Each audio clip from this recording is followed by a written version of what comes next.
So hello everyone. तो last video में हम लोग डिस्कस करने जा रहे थे पेपर अटेम्प्टिंग स्ट्रेटजी, जो कि हो नहीं पाया। उसमें मैंने कुछ लेकिन इंपॉर्टेंट चीज़ें तुमको समझाई है, जो कि मैं अभी भी बोलूँगा कि तुम उस वीडियो को जाके जरूर से देखो। 4 मिनट की वीडियो होगी, है ना। इसके पहले वाली जो वीडियो है उसको जरूर से जाके देखो, ठीक है। जरूर से जाके देखो क्या समझाना चाह रहा हूँ मैं, वो मतलब एकदम रॉ है ना। रॉ समझाया हूँ, जो चीज़ मुझे समझानी थी, जो चीज़ मैं तुम्हें कहना चाह रहा था, उसको जाके तुम्हें जरूर से जरूर देखना चाहिए। उसके बाद बात कर लेते हैं पेपर अटेम्प्टिंग स्ट्रेटजी पे। तो पेपर अटेम्प्टिंग स्ट्रेटजी में सबसे पहला पॉइंट वही कि अपने आप को शांत रखना है उस दिन, है ना। अपने आप को शांत रखना है उस दिन। दूसरा पॉइंट, अपने आप को नींद लेके जानी है। और इन दोनों पॉइंट पे ही मैंने 5 मिनट डिस्कशन मार दिए थे पिछली वीडियो में, ठीक है। तो तुम इन दोनों पॉइंट में मैं क्या समझाना चाह रहा हूँ उसको जरूर से जाके देखो, है ना। उसको जरूर से जाके देखो, तभी इस वीडियो पे आना, ठीक है। तो इसमें सबसे पहले मैं समझाऊं तो तुम्हारे पास जब भी पेपर आएगा तो तुम्हारे पास पेपर आएगी, ओएमआर सीट आएगी। तो यहाँ पे हम ओएमआर पे एक बात कर लेते हैं कि जब भी तुम्हारे हाथ में ओएमआर सीट आएगी, अब लोग करते क्या है कि लोग नाम, रोल नंबर जो भी भरना होता है, सेंटर वेंटर सिग्नेचर वगैरह, उसमें बहुत जल्दीबाजी करने की कोशिश करते हैं। उनको लगता है कि यहाँ से टाइम बचा के मैं उधर क्वेश्चंस में टाइम निकाल लूँगा। 15 मिनट पहले पेपर मिल जाता है, कहीं कहीं 10 मिनट पहले पेपर दे देते हैं। तो होता क्या है कि जल्दीबाजी में वो गलत कर देते हैं, है ना। जैसे ओएमआर में रोल नंबर में तुमने मिस्टेक कर दी।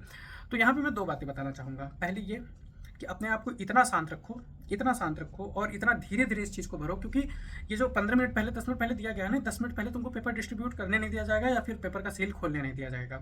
तो तुम जल्दीबाजी करके कुछ कर नहीं लोगे। तो उस 15 मिनट को फुल्ली अच्छे से यूटिलाइज करो, एकदम एक एक वर्ड, एक एक चीज़ ध्यान से भरो, है ना। उसमें ऊपर रोल नंबर लिख लिया, नीचे 2 पे, 5 पे, 8 पे, 6 पे, जो भी तुम्हारा रोल नंबर है उस पर डॉट लगा लिया, फिर उसको एक बार रिकन्फर्म कर लिया, फिर उसको गोला किया। क्योंकि यहाँ पे तुम गलती करते हो, यहाँ पे गलती करते हो, तुम्हारे पेपर में, पूरे पेपर में मन नहीं लगेगा। तुम्हारे मन में कहीं ना कहीं थोड़ा बहुत घबराहट रहेगा। अभी मैं इसके बाद समझाऊंगा कि घबराना मत, लेकिन तो फिर भी तुम्हारे मन में कहीं ना कहीं थोड़ा बहुत टेंशन, घबराहट रहेगा कि यार मेरा पेपर चेक होगा कि नहीं, फलाना ढिमकाना। तुम सोचते रहोगे, पूरा पेपर सत्यानाश करके आ जाओगे, तुम्हें पता भी नहीं चलेगा, ठीक। तो इसको बहुत अच्छे से भरना। अब दूसरी चीज, ये वीडियो यदि तुम देख रहे हो और यदि तो इसके बाद भी, इतना समझाने के बाद भी ओवर कॉन्शियस होकर तुमने कुछ गलती कर दी, तो तुम्हारा पेपर पक्के से चेक होगा। लिख के ले लो, इतिहास गवाह है, हमेशा पेपर चेक होता है, ठीक है। इतना मतलब तुम्हारा जो एनटी है, जो भी है, जैसा भी है, जैसा भी है ना, जो ओएमआर के मतलब इसमें गलती होती है, तुम्हारा ये जो होता है रोल नंबर वगैरह या फिर नाम, सिग्नेचर, कोड वगैरह, इसमें जो भी गलती होती है वो लोग मैनुअली चेक करके तुम्हारा रिजल्ट देते हैं। पक्के से चेक होगा, 100% चेक होगा। घबराना मत, टेंशन मत लेना, हमेशा होता है, सबका होता है। कोई भी ड्रॉपर हो, कोई भी एग्जाम दिया हो, पूछ लो। यदि गलती भी हो जाती, कितना भी ब्लंडर मिस्टेक हो जाता है इन सब चीज़ों में, तुम्हारा रिजल्ट बनेगा। टेंशन मत लेना, ठीक है, ठीक। समझाने को तो मैंने समझा दिया कि आराम से करना, कोशिश करना आराम से करने की, मेंटली रिलैक्स रहोगे यार। मैं कितना भी समझा दे रहा हूँ, तुम लोड लोगे, ठीक है। तो पहली चीज़ तो ये हो गई। दूसरी चीज़ क्या होगी कि जब तुम्हारे हाथ में पेपर आएगा, अब तो ओएमआर तुमने भर लिया, अब तुम्हारे हाथ में पेपर है। पेपर आएगा, पेपर को एक बार तुम पलट के देख लेना, है ना। पेपर को एक बार तुम पलट के देख लेना। इसको मतलब मैं बोलता हूँ कि पेपर को एक बार रिव्यू कर लेना, 2 मिनट के लिए देख लेना कि तुम्हारा कौन सा सेक्शन कठिन है, कौन सा सेक्शन आसान आया हुआ है। हमेशा हिस्ट्री है कि दो सेक्शन आसान आते हैं, एक टफ आता है। या तो फिजिक्स बायो आसान आएगा, केमिस्ट्री टफ हो जाएगी, या तो फिजिक्स केमिस्ट्री आसान आएगा, बायो टफ हो जाएगी, है ना। या तो फिजिक्स टफ हो जाएगी, केमिस्ट्री बायो आसान हो जाता है। तो देख लेना, है ना। उसी अकॉर्डिंगली अपना माइंड मेकअप कर लेना कि मुझे करना क्या है ना। क्योंकि देखो, यदि तुम शुरुआत में ही मान लो बायो लेके बैठे, बायो टफ आ गया, तो तुमको लगेगा कि यार मेरा तो सत्यानाश हो गया है ना, बायो ही मेरे से नहीं बन रहा है। लेकिन गारंटी दे रहा हूँ कि तुम्हें फिजिक्स केमिस्ट्री आसान आएगी। 2025 वाले नशे इस बार नहीं होने की उम्मीद है एनटीए वालों की तरफ से, ठीक है। फिर उसके बाद मैं सीक्वेंस की यदि बात करूँ, है ना, सीक्वेंस की यदि बात करूँ तो सीक्वेंस तुमको वही रखना है, physics then chemistry then bio. Last में मैंने जब वीडियो बनाए थे तब भी तुमको समझाया था कि मैंने भी, सॉरी ये क्या बता दिया, तुम्हें केमिस्ट्री सीक्वेंस ये रखना है, फिजिक्स, सॉरी यार, बायो फिर केमिस्ट्री फिर फिजिक्स। लास्ट में मैंने जो वीडियो बनाई थी तब भी तुमको समझाया था कि काफ़ी धुरंधर लोग होते हैं, ऐसी धुरंधरी मैं भी कर चुका हूँ, है ना। बहुत लोग करके देख चुके हैं कि फिजिक्स से स्टार्ट करूँगा, मेरी फिजिक्स बहुत अच्छी है। कितनी भी अच्छी हो, उसमें टाइम तो लगना ही है ना। बायो तो 1 वर्ड वाले हैं, 50 आधा पेपर तो ऐसे खत्म हो जाता है। तो बायो पहले कर लेना चाहिए, ठीक है। बायो करो, ओएमआर भर दो, साथ साथ ओएमआर का बात बता दे रहा हूँ। बायो करो, ओएमआर भर दो, केमिस्ट्री करो, ओएमआर भर दो, फिजिक्स करते जाओ, भरते जाओ, है ना। फिजिक्स को मैं अभी बताऊंगा 3 राउंड में करना है, तो जैसे जैसे करते जाओगे वैसे वैसे भरते जाओगे, ठीक है। अब तुम यदि सोचोगे कि सब कुछ एक साथ करके तब भरेंगे, या बायो को मुझे दोबारा रीचेक करने का टाइम मिलेगा, या केमिस्ट्री को मुझे दोबारा रीचेक करने का टाइम मिलेगा, तो ऐसा बिल्कुल नहीं होता है ना। ऐसा बिल्कुल नहीं होता है। पूरी ही पेपर आसान आ जाएगी तब तुम्हें चेक करने का मौका मिलेगा, जो कि उम्मीद कम है, जो कि होगा भी नहीं, है ना। तो तुम्हें बायो करके भर देना है, क्योंकि जब तुम सारा चीज़ एक साथ लेके बैठते हो तो उतना ओएमआर एक साथ भरने में कहीं ना कहीं माइंड में हल्का सा भी पिंचिंग गलत हुई, तुम एक लाइन से 4-5 क्वेश्चन गलत भर दोगे, सब सत्यानाश हो जाता है ना। तो तुम बायो कर लो, भर लो, केमिस्ट्री कर लो, भर लो। फिजिक्स को 3 राउंड में करना है, तो 1 राउंड किए भरे, 2 राउंड किए भरे, तीसरा राउंड किए भर दिए। ये करना होता है तुम्हें, है ना। यदि तुम्हारा सीक्वेंस अलग है तो लास्ट के टाइम में अपने सीक्वेंस को बदलने की जरूरत नहीं है ना, अपने सीक्वेंस पे करना। लेकिन मोस्टली यही होता है लोगों का। और यदि अभी भी तुम्हारे पास एक हफ्ते का टाइम है, यदि तुम पेपर देने का सोचे हो तो प्लीज ये वाला सीक्वेंस रखना, है ना। टेस्टेड है, बहुत लोग इस पर टेस्ट कर चुके हैं, बहुत लोग बता चुके हैं, ठीक है। तीसरी चीज जो मैं ये 3 राउंड वाला बता रहा हूँ, फिजिक्स में होता क्या है जनरली, देखो 45 में से 25 क्वेश्चन आसान आने की उम्मीद है, चलो 20 ही मान लो, ठीक है। 20 क्वेश्चन आसान आने की उम्मीद है, 15 जो है तुम्हारा मॉडरेट आने की उम्मीद है, और 10 तुम्हारा 20 10 और 15 तुम्हारे वैसे ले लो, है ना। तो 20 15 10 कितना हो गया जो भी है, ठीक है।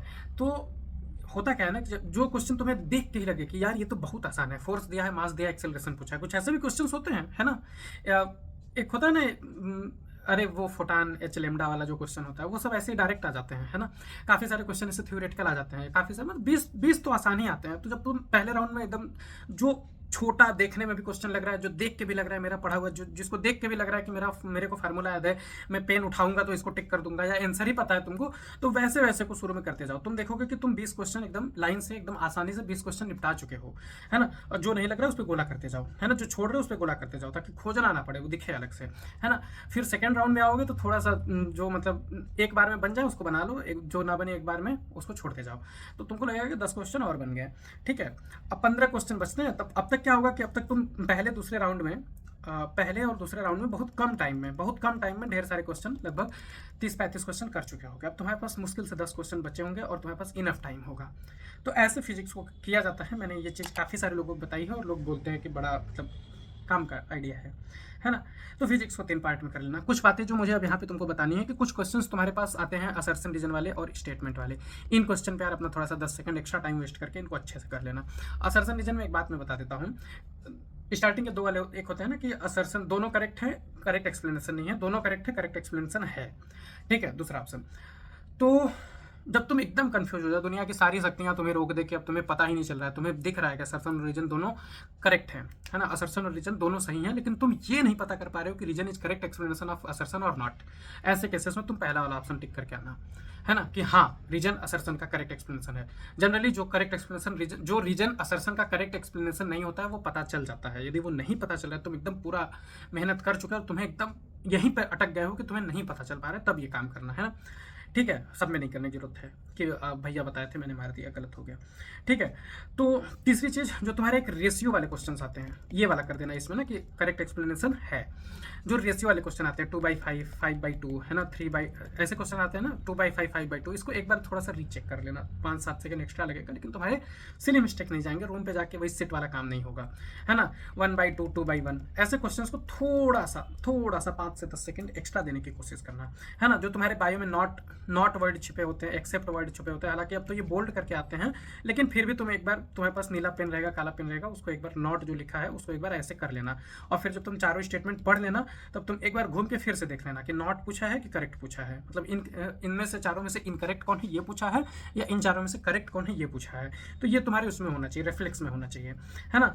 एक चीज जो बड़ा अच्छा काम करती है, जब तुम 2 सब्जेक्ट के बीच में स्विच करते हो, जैसे तुम बायो कर लिए, OMR भर लिया, तुम केमिस्ट्री करने जा रहे हो, तो थोड़ा सा टाइम लो, है ना। 5 सेकंड में तुम 4 गहरी 3 गहरी सांसें लो, ऐसे मतलब गहरी 4-5 सांसें लो, फिर उसके बाद अपना आराम से केमिस्ट्री करो, ठीक है। बीच में जब भी तुम मतलब 2 बार होगा ऐसा, बायो से केमिस्ट्री में गया तब, केमिस्ट्री से फिजिक्स में गया तब, 2 बार 5-5 सेकंड अपना वेस्ट करके तुम्हें सांसें लेनी है गहरी, थोड़ा सा ब्रेन की एफिशिएंसी कहते हैं बढ़ जाती है, और थोड़ा मन शांत होता है बीच में, क्योंकि बायो करके खत्म करके OMR भर के इतनी स्पीड में दिमाग थोड़ा सा सेचुरेट हो जाता है और थोड़ा सा इंसान पैनिक करने लगता है। तो ये चीज़ मैं बताऊँगा, ठीक है। उसके बाद लास्ट में अब मैं वीडियो खत्म कर रहा हूँ, तुमको यही बात बताऊंगा जो कि हर बार बोलता हूँ। ये वीडियो भी तुम्हें पेपर अटेम्प्टिंग स्ट्रेटजी वाली वीडियो मेरे 2 साल पहले की, 3 साल पहले की मिल जाएगी, लेकिन ये बार बार बनाना पड़ता है, बार बार समझाना पड़ता है, हर बार अलग अलग लोग होते हैं सुनने के लिए। तो वही बात मैं कहूँगा कि यार देखो, जैसे तुम सारा अपने कोचिंग का, इंस्टीट्यूट का, घर पे जो भी टेस्ट दिए हो, वैसे ये भी टेस्ट है, ऐसे ही समझ के इस टेस्ट को देना, बहुत ज़्यादा लोड लेने की जरूरत नहीं, कोई स्पेशल टेस्ट नहीं है ना। इसी के लिए तुमने साल भर प्रैक्टिस की है, अब तुम यही देने जा रहे हो, तो बहुत ज़्यादा घबराने की जरूरत नहीं है। समय का बीतना होता ही है, मैं ये हमेशा बोलता हूँ कि समय बीतेगा ही, उस दिन का भी 5 बजेगा, वो दिन भी आएगा, उस दिन का भी 5 बजेगा, है ना। तुम्हारे कंट्रोल में कुछ नहीं है, जो तुम्हारे कंट्रोल में था वो तुम कर चुके हो, जो तुम्हारे कंट्रोल में था वो तुम कर चुके हो। तुम जाओ चुप मार के पेपर दो, एकदम चिल होकर पेपर दो, सोचो कि हमारा ही होगा, इससे बड़ा पॉजिटिव एटीट्यूड मैं तुमको क्या दूं, है ना। यही सोच के जाओ, जो लोग भी ये वीडियो देख रहे हो सोच के जाओ कि मेरा ही होगा, है ना, एकदम खुश रहो, सेंटर पे जाओ, चिल रहो, एकदम बेवकूफ़ी करो, हंसो, एकदम खुश रहो, है ना, मान के जाओ कि तेरा होगा, ठीक। वॉट एवर तुम्हारे कोई भी नंबर आए टेस्ट में, तुम्हारे टेस्ट में लास्ट में 500 नंबर आए, फिर भी तुम खुश होके जाओ, है ना। तुम्हें मतलब कहीं ना कहीं दिमाग के पीछे लग रहा है कि मेरे तो टेस्ट में 500 नंबर आए थे, मैं इस बार मैं टेस्ट में 600 नंबर कैसे लेके आऊंगा, ला सकते हो, ठीक है, ला सकते हो। बस शांत रहना, खुश रहना, शांत रहना, ठीक है। सिली मिस्टेक्स ही तो करते हो, जब तुम टेस्ट में 500 नंबर लाते हो ना, तो बहुत ढेर सारी सिली मिस्टेक्स करते हो, वो नहीं होंगे, नंबर आ जाएंगे, ठीक है। Thank you.